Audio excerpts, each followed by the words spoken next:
तुम्हाला पोटावरची चरबी कमी करायची तर मी सांगतो हे पदार्थ तुमच्या डाएटमध्ये नक्की ॲड करा। त्यासोबत वेट ट्रेनिंग करा, तुमच्या पोटावरची चरबी नक्की कमी व्हायला चालू होईल। तर सुरुवातीला काय करायचं, तुम्हाला ओट्स तुमच्या डाएटमध्ये ॲड करायचे। फक्त लक्षात घ्या, ओट्स तुम्ही दुधासोबत नका खाऊ, कारण दुधासोबत तुम्ही खाल्ले का ते कॅलरीज वाढून जातात, तुमचं डायजेशनसुद्धा एकदम स्लो होऊन जातं आणि तुमचा फॅट लॉससुद्धा प्रॉब्लेम होतो। त्यामुळे शक्य असेल तर पाण्यामध्ये ओट्स बनवा आणि त्याच्यामध्ये तुम्ही खायला चालू करा। दुसरा बदल काय करायचा आहे, तुम्हाला अंडी खायला चालू करायची। अंडी हा लीन प्रोटीनचा सोर्स आहे, त्यातलं तुम्ही 1-2 येलो खाऊ शकता, 4-5 एग व्हाईटसुद्धा तुम्ही ॲड करायचे तुमच्या डाएटमध्ये, त्यानेसुद्धा मदत होणार आहे तुम्हाला। आता सलाड खायला चालू करायचं। आता सलाड लोक म्हणतात की आम्हाला सलाड आवडतच नाही, काकडी गाजर भरपूर सलाडचे पदार्थ आहे ते तुम्ही खाऊ शकता। ज्या लोकांना सलाड घेणं शक्य नाही त्यांनी भाजीची क्वांटिटी एकदम दुप्पट तिप्पट करायची जेवणासोबत।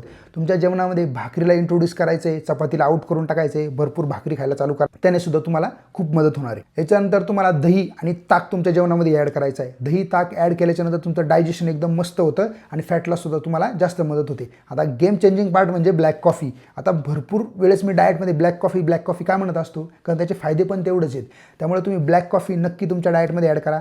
साखर, मध, गूळ काहीच टाकायचं नाही। सगळे म्हणतात साखर खायची ना, मग गूळ टाकू शकतो का, काहीच खाऊ नका, प्लेन ब्लॅक कॉफी प्यायची, कळलं का। थोडंसं दिवस 15 दिवस तुम्हाला त्रास होईल, पण त्याचे फायदे एवढे आहे ना, मग ब्लॅक कॉफी प्यायला काय अडचण आहे ना।